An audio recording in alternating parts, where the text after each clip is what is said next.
dynamic environment. And amid all this adversity, we still found ways to have fun. Remember fourth class year when then fourth class Zingarella, Ballone, and Lalonde were detained by Merchant Marine Academy security for trying to replace their ensigns with Coast Guard ensigns and put cheese all over their anchors?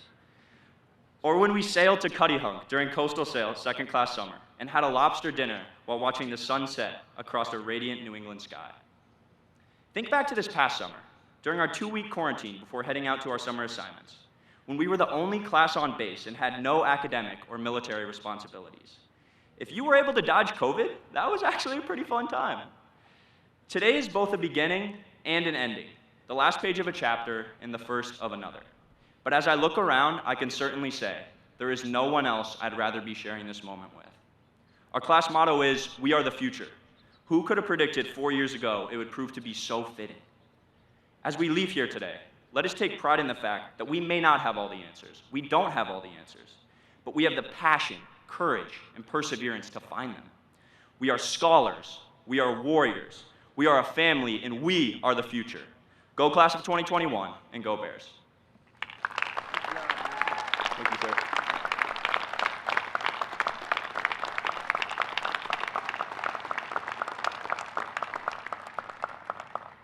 It is now my privilege to introduce the Commandant of the Coast Guard, Admiral Carl L. Schultz.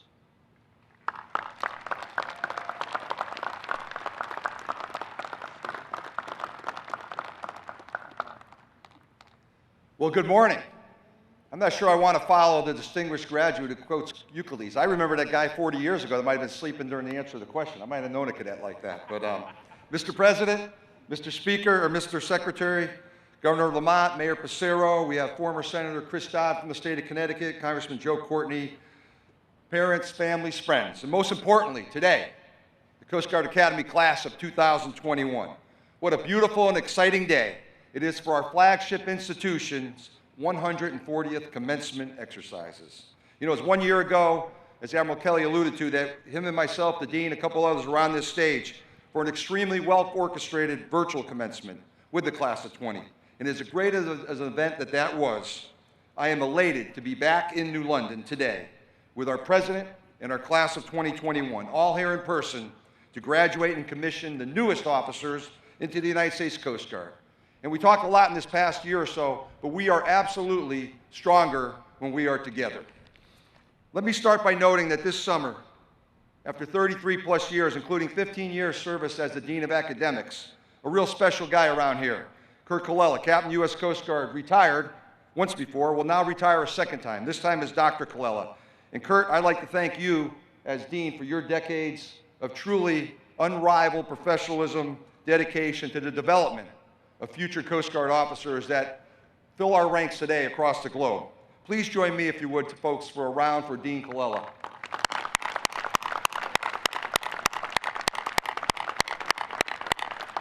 And let me also take the opportunity to welcome Dr. Amy Donahue, our new provost, our first provost, who comes to our academy with a truly impressive resume. Dr. Donahue, it is great to have you on the Coast Guard Academy Bears team.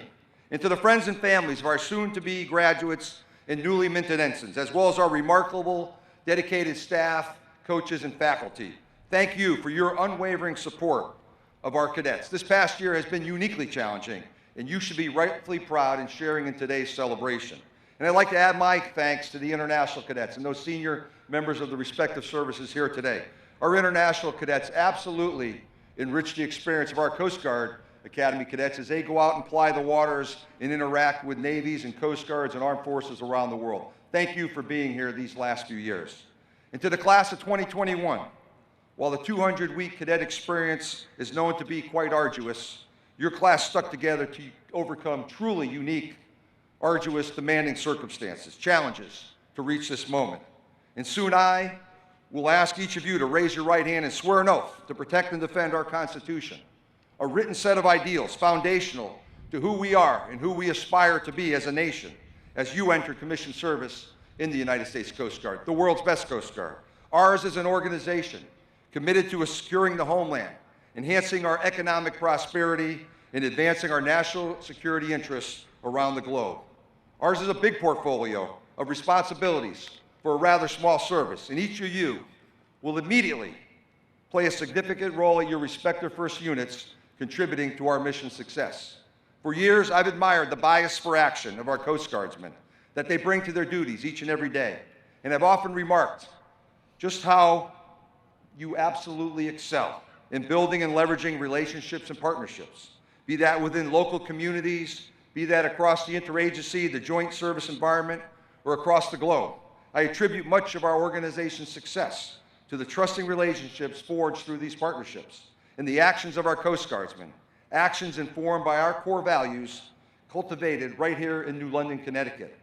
These core values, our core values, honor, respect, devotion to duty, will continue to guide your actions as you save mariners in distress, thwart illicit activities, respond to disasters, or advance the international rules-based order across the world's oceans. And during the course of your respective careers, these core values will guide your actions, inform your actions, as you forge networks to solve complex problems and achieve common goals. And I suspect that you will quickly discover that collaboration is the key to strengthening maritime safety, security, and environmental stewardship. Within the United States Coast Guard, our ability to collaborate is powerful. And as our Commander-in-Chief, President Biden, says, we lead not only by the example of our power, but by the power of our example. Exemplary Coast Guard behavior can be found across the globe, whether projecting sovereign presence and conducting science in the high latitudes of the Arctic and Antarctic, whether thwarting illegal, unregulated, unreported fishing activities across the vast Indo-Pacific region, combating transnational criminal organizations in the temperate waters of the Caribbean Basin or the Eastern Pacific Ocean, or enabling $5.4 trillion of annual economic activity, fueling 30 million jobs spread across our domestic marine transportation system. These exemplary Coast Guard behaviors and their related successful mission outcomes are typically led by Coast Guard Academy graduates, like yourselves, soon to be. And without hesitation, I can attest to the increasing demand, an almost insatiable demand for our services, for Coast Guard operational capabilities and people-to-people partnerships worldwide. And you ask why? Because the Coast Guard delivers solutions. We excel in the maritime domain and in a global economy where 90% of the world's traded goods are transported at sea. The maxim that maritime security is national security rings wholly true. Our mission excellence at home enables our collaboration abroad. And coastal states worldwide seek to protect their sovereign interests and bolster their maritime security. Typically, they see the United States Coast Guard as both a model and a partner in those endeavors. So to the class of 2021, I am confident in your abilities to ably participate in these noble endeavors. I am confident in your abilities to strengthen our local, national, and global partnerships, and I am confident in your ability to lead through the power of your example. Congratulations on reaching this Commencement Day milestone, and on behalf of our entire service, I call you with welcome arms to the United States Coast Guard, and I hearken to your class motto, already heard, but we are the future. I can't wait to see where you will steer our Coast Guard in the decades and generations to come. And now I have the privilege to welcome a leader with a distinguished history of public service, an ardent supporter of the women and men of the Department of Homeland Security, and Department's 7th Senate-confirmed Secretary of Homeland Security. Ladies and gentlemen, please join me in welcoming the Coast Guard Service Secretary, the Honorable Secretary Alejandro Mayorkas.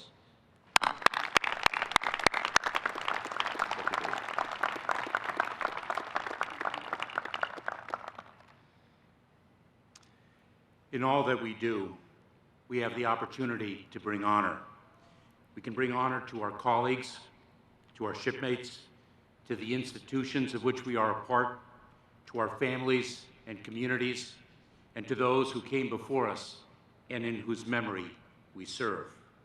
Thank you, Admiral Schultz, for your distinguished leadership, for the honor you bring to the Coast Guard, to the Department, and to our nation. On this special day, and in your last moments as cadets, we celebrate your achievement, earned through your love of country and 4 years of dedication. You challenged your strength on the field and in the Thames, stretched your intellect in Satterley and McAllister halls, and tested your mettle in your summer assignments. Now, As commissioned officers of the United States Coast Guard, you will bring honor to the more than 230 years of history that have made our Coast Guard the proud, noble military service that it is. That history was built by coasties who sailed through breaking waves to keep America safe, and those who flew through hurricanes to execute our mission. Of course, we can't leave out the pilots. You are all part of the long blue line. Each of you also has the opportunity, in fact, the responsibility, to build a better Coast Guard for each other and for those whom you will lead into the future. You are new leaders. You will lead with honor, and honor will be the reward for what you give. I have been granted the greatest honor of my life to serve in the cabinet of President Biden and to help execute his vision for America, of all that we can be, and for the world. His leadership is defined by honor, and it is defined by his respect for the dignity of every individual. Honor and dignity, let these be the touchstones of our leadership too. President Biden and First Lady Dr. Jill Biden know the sacrifices you and your loved ones make in the pursuit of military service. They know what it means to watch as a loved one leaves for duty, uncertain of the dangers that await. And they know the pride that comes from that service. Class of 2021, I salute you, and it is my honor to welcome the 46th President of the United States of America, President Joe Biden.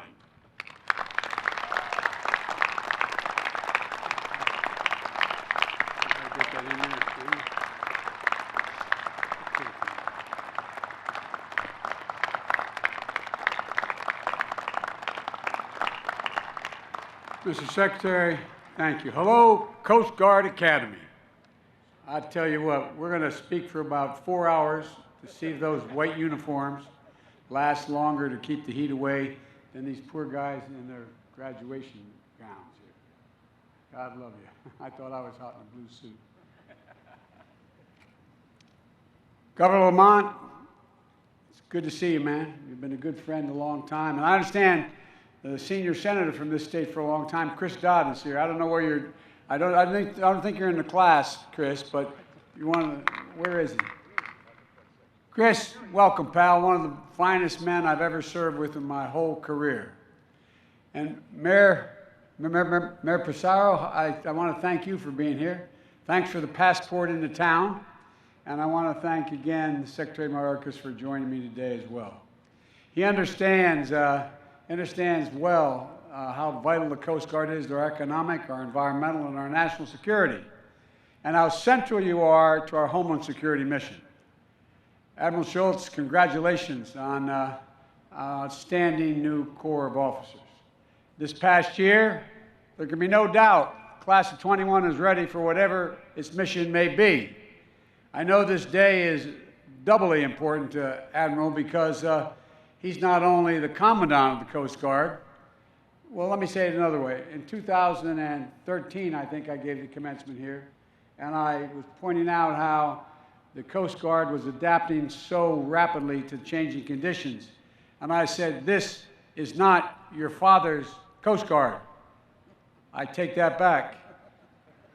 First Class Eric Schultz, this is your father's Coast Guard.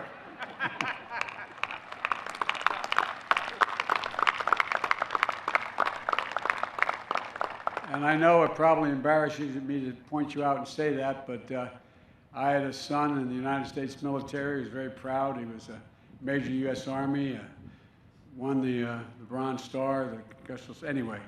And when he went to Iraq for a year, he got the general to agree to change his name from Biden to Hunter, his mother's maiden name, because he didn't want to be viewed as having gotten any favors. Admiral Kelly, I want to thank you and the entire staff of the Academy for your commitment in training the next generation of leaders.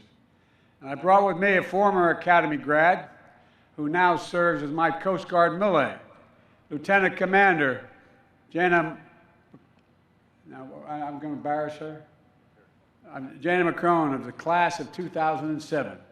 As we were coming into Marine One, I thought she was going to light up like a candle. She's so excited being back here. She's an outstanding reflection of this institution. And Admiral Kelly, I want to congratulate all of you on everything you've done this year to keep this school open and running and to be as safe as it possibly can and could be in the middle of a pandemic.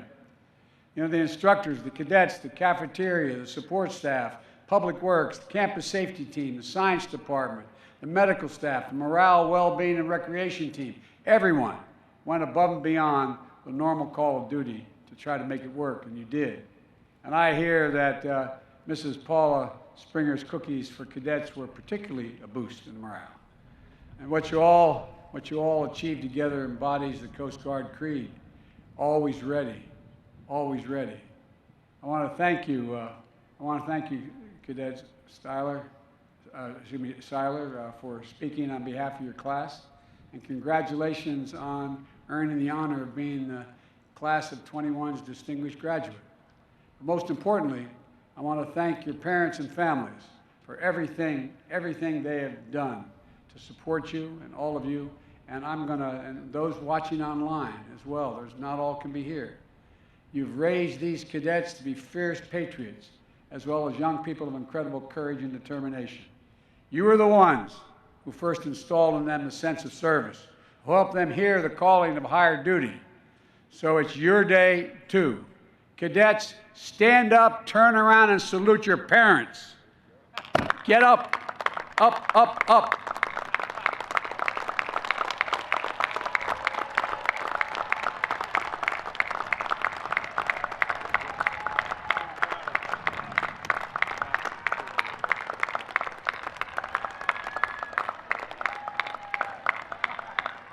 I tell you what, and all those parents watching on television, you raised a fine, fine, fine group of women and men. Cadets, you knew when you chose the academy you were choosing a more difficult path than some of your high school classmates. You were signing up for the honor of service and the additional responsibilities that go with it. But I hope today you take the time to reflect on how much all the hard work and extra effort you engaged in was worth. And I hope that you take immense pride in all that time at the Academy and all the Academy has given to you, because you've achieved something few others can claim. You survived our day and billet night. You made it through swab summer. You got a haircut that showed every damn bump in your head. You learned to square the corners and square your medals. Look, your meals, I should say. And you memorized, and this is the part I found would have been hard, memorized running lightning. I'm going to ask you all to stand up and repeat it. No, I'm only kidding. You earned your shoulder boards and your aiguillettes. You passed through 100th week and maybe spent a little too much time at the slice.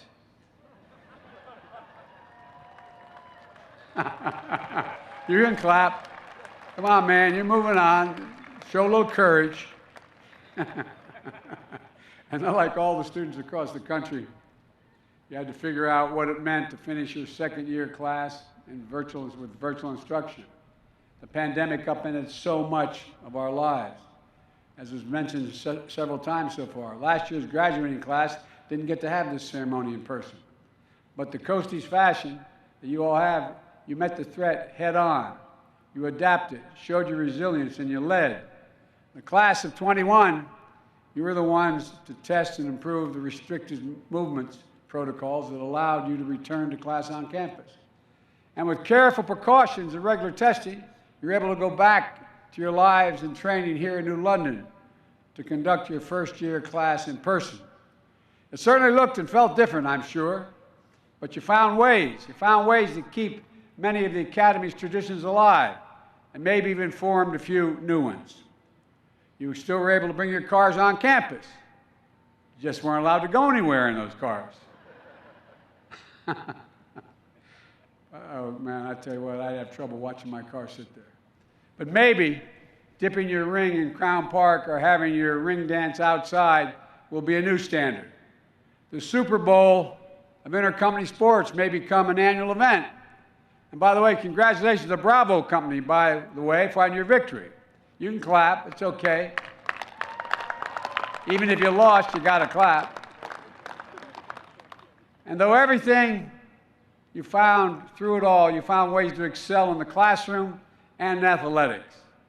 You've got 9 All-Americans in your ranks today, including record setter in the track and field 5,000 meters. And most importantly, you had each other's backs. When times got hard, you were there for one another. That's something you all learn quickly at the academy. You can't crew the tall ship Eagle without working together. It's not possible. So the pandemic didn't change that, but it made it more important.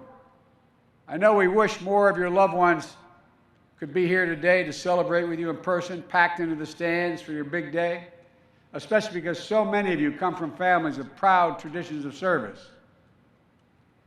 First class Rachel Pache is about to become the 3rd generation Academy grad. Meanwhile, first class Jacqueline Tidd bucked a long tradition in her family, joined the Coast Guard, came to the Coast Guard Academy over the Naval Academy, and unlike her mother, father, uncle, and grandfather. Well, Cadet Tidd, there's a seat on Air Force One if you have to get home. It may be tough. I can only assume that you will enjoy educating your family about how the Coast Guard is, quote, the hard nucleus around the Navy forms in times of war. You're a really dull class. I mean, come on, man. Is the sun getting to you? I would think you'd have an opportunity when I say that about the Navy to clap, but being here together.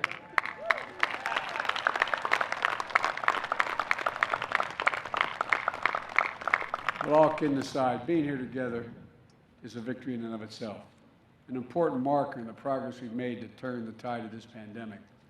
It's a testament to the skill and military discipline and sense of responsibility you already embody. So there's no doubt in my mind that the 140th graduating class of the United States Coast Guard Academy will reflect the very best of our country and the proudest traditions of our service. Look, in just a few minutes, you will be ensigns in the U.S. Coast Guard. But the only anchor cadet is the only one going home with $240 in his pocket. And before I go much further, as your commander-in-chief, I've been looking forward to being able to do this for a long time. I want to keep a long-standing tradition and here it goes. I hereby absolve all those serving restrictions of minor infractions absolved. Now, you have no idea how much I wish I'd have been able to do that at my graduation. At my graduation from the University of Delaware. Because I need, as we say in my faith, I needed absolution. You all think I'm kidding, I'm not. Minor infractions like using a fire extinguisher to hose down an RA, but other than that, nothing much. Look, cadets, today you're joining a chain of service that links each of you to our history. It's a connection to the very earliest days of our nation as part of this country's oldest continuous seagoing service. But no class gets to choose the world into which it graduates. And demands and the challenges you're going to face in your career are going to look very different than those who walked these halls before you. You chose, as a class motto, reflects this reality. You said, we are the future. I don't think you have any idea how profound that assertion is. The world is changing. We're at a significant inflection point in world history. And our country and the world, the United States of America, has always been able to chart the future in times of great change. We've been able to consistently renew ourselves. And time and again, we've proven there's not a single thing we cannot do as a nation when we do it together. And I mean that, not a single solitary thing. And this is particularly important in this moment of accelerating global challenges, hybrid threats that don't stop at our border. We have to meet them on the land and the sea, wherever we find them. And that's where the Coast Guard excels. Pandemic response would not necessarily have been considered a Coast Guard mission until there were more than 250,000 stranded cruise passengers who needed to be safely disembarked during COVID-19. Now we see with harrowing clarity how important halting this pandemic and improving our ability to prevent and respond to the next one is in our national security. That's why 500 Coast Guard reservists have deployed in support of FEMA and other nationwide vaccination efforts. Disaster response has long been part of the Coast Guard's mission, but with the pace of climate change accelerating, we're seeing more frequent and more intense storms that call for you to respond. Last year was the most active hurricane season on record, 30 named storms. And the Coast Guard was always there to respond, even at the height of the pandemic. But you've also been a part of our response to wildfires in the West, record flooding in the heart of the country. And these patterns are only going to get worse if we fail to take immediate and ambitious actions on climate. Whether it's interdicting illicit drug shipments at sea before they enter the United States, or your stewardship of the environment, the Coast Guard has always recognized the broader definition of our national security. Alexander Hamilton may have been among the first to champion the principle that economic security is national security when he created the Revenue Cutter Service. But if it was true in 1790, it's gospel in 2021. The best way to meet the wide array of threats we face today is by investing in America's enduring advantages and ensure that we're operating from a position of strength. Our economic vitality at home, our ability to trade with the world is essential to that strength. More than 1/4 of the U.S. GDP is transported through the waters to keep us safe, And we're going to increasingly see our skills called upon internationally as well. For decades, the United States has underwritten international maritime security. We and our partners have kept the sea lanes open and secure. We developed clear rules of the road. Behavior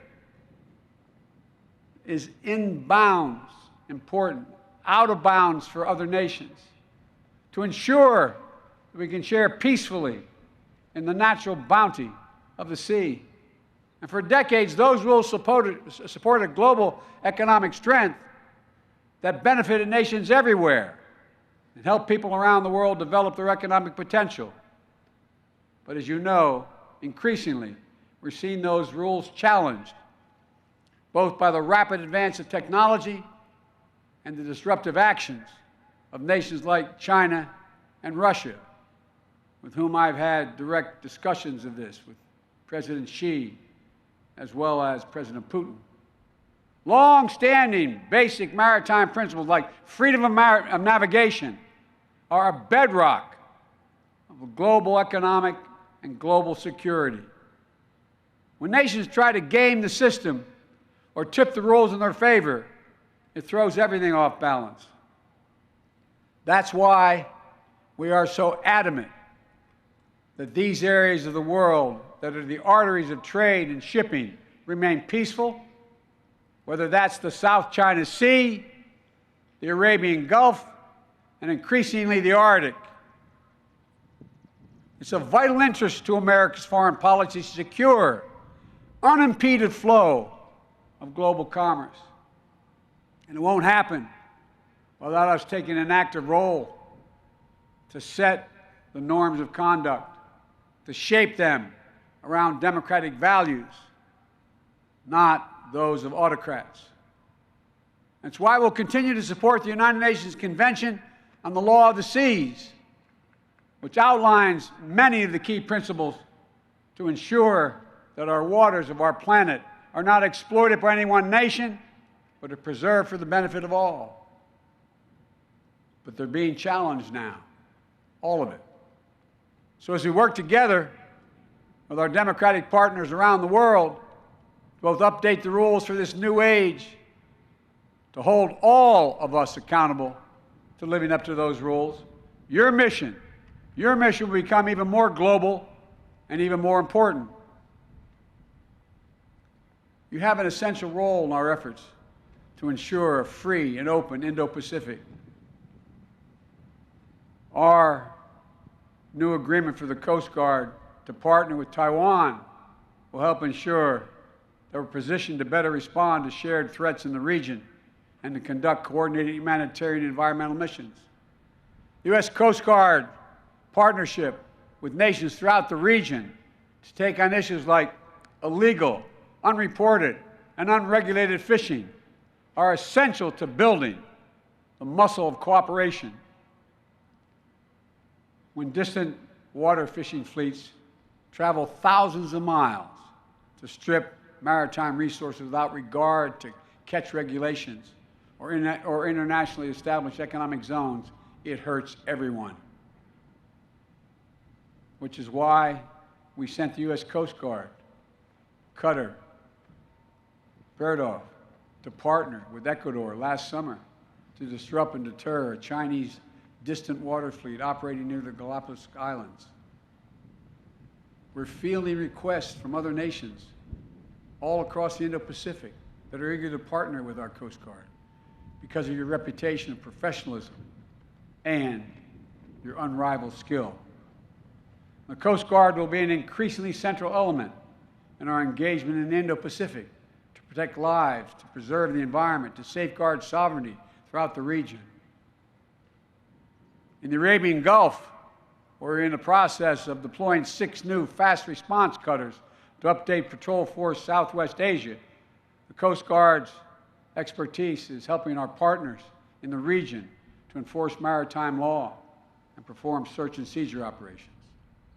I'm sure you all saw the pictures of the enormous load of illicit weapons confiscated in the Arabian Sea, all laid out across the rear deck of the USS Monterey.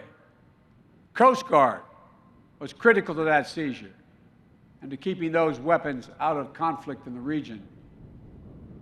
Based alongside the U.S. Navy 5th Fleet in Bahrain, you have to face down harassment of Iranian fast attack boats in recent weeks.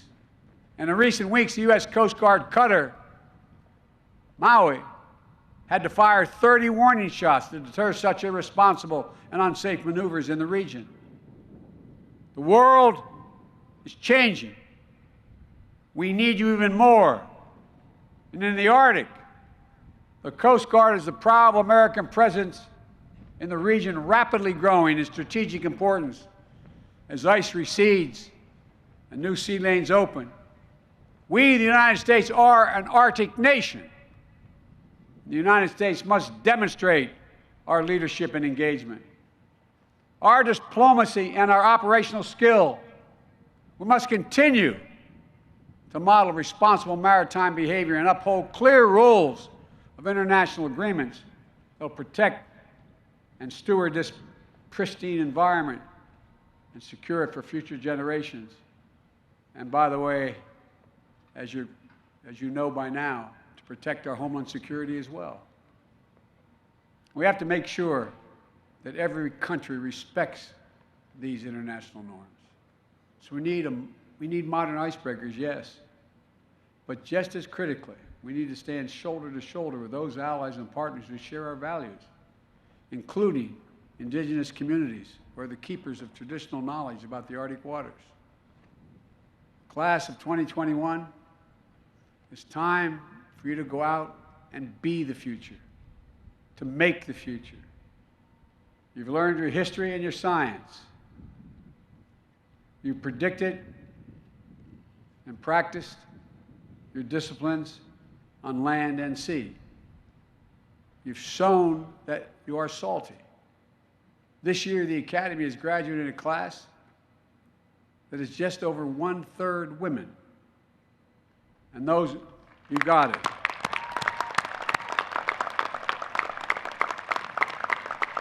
I was telling the Commandant, I just appointed 3 women as combatant commanders around the world. And those numbers are going up year by year. As I said, I recently nominated Vice Admiral Linda Fagan. Class of '85 in the Coast Guard is the first female four-star admiral.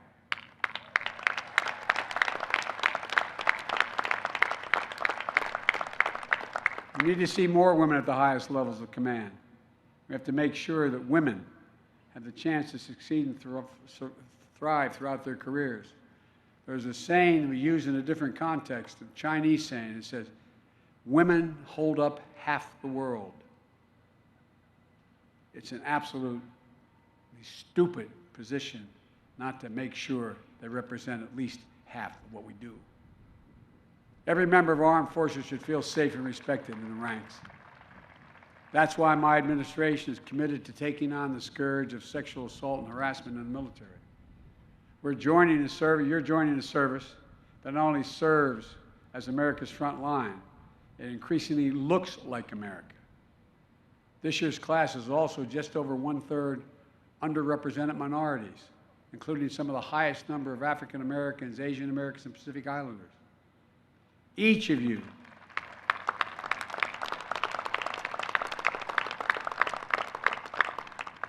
will be asked to lead people who come from different backgrounds.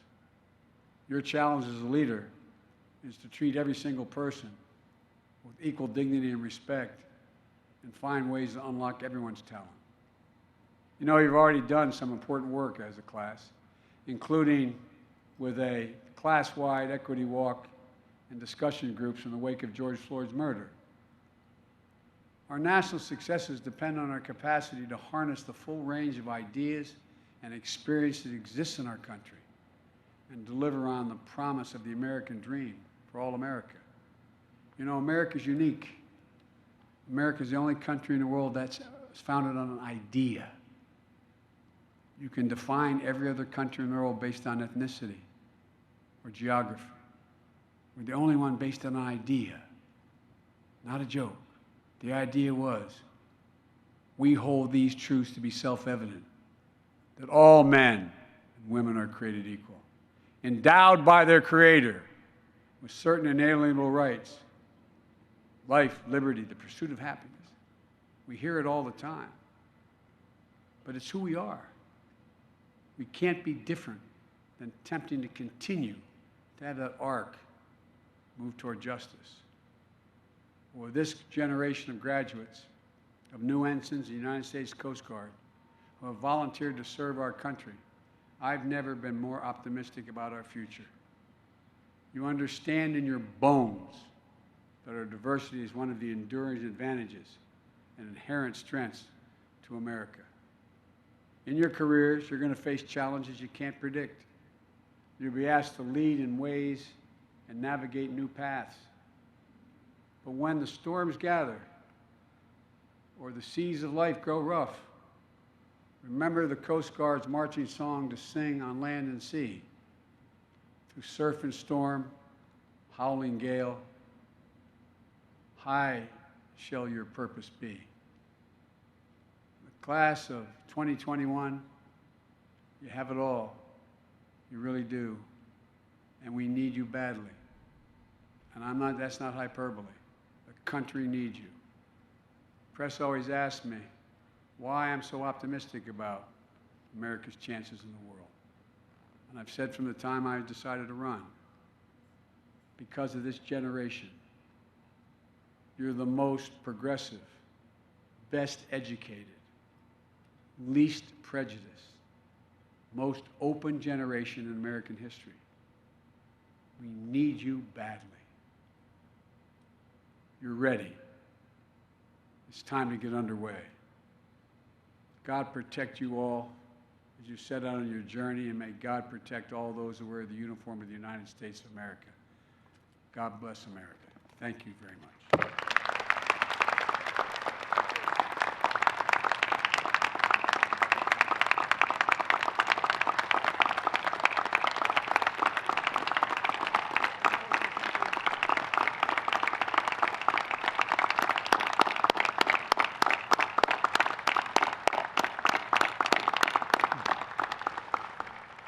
On behalf of the Academy, Thank you, Mr. President, for being here with us today and honoring the Academy and the Coast Guard with your presence.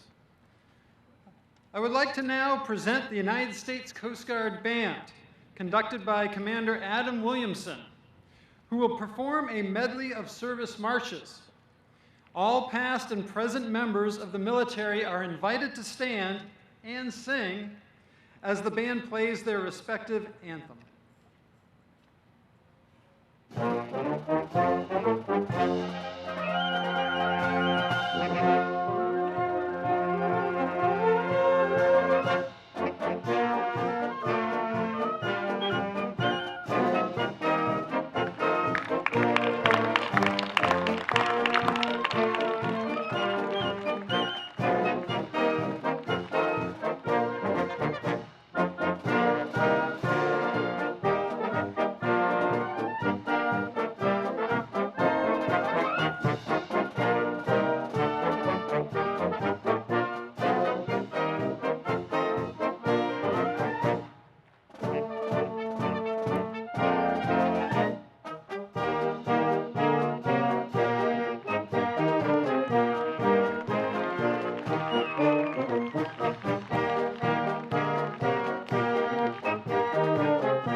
Thank you, Commander Williamson and the members of the Coast Guard Band. At this time, I am pleased to introduce Dr. Kurt Kalala, Dean of Academics, who will present the candidates for degrees.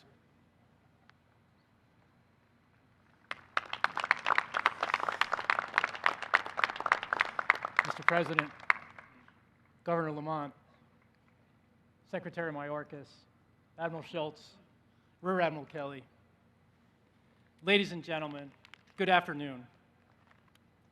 Will the candidates for the degree of Bachelor of Science please rise?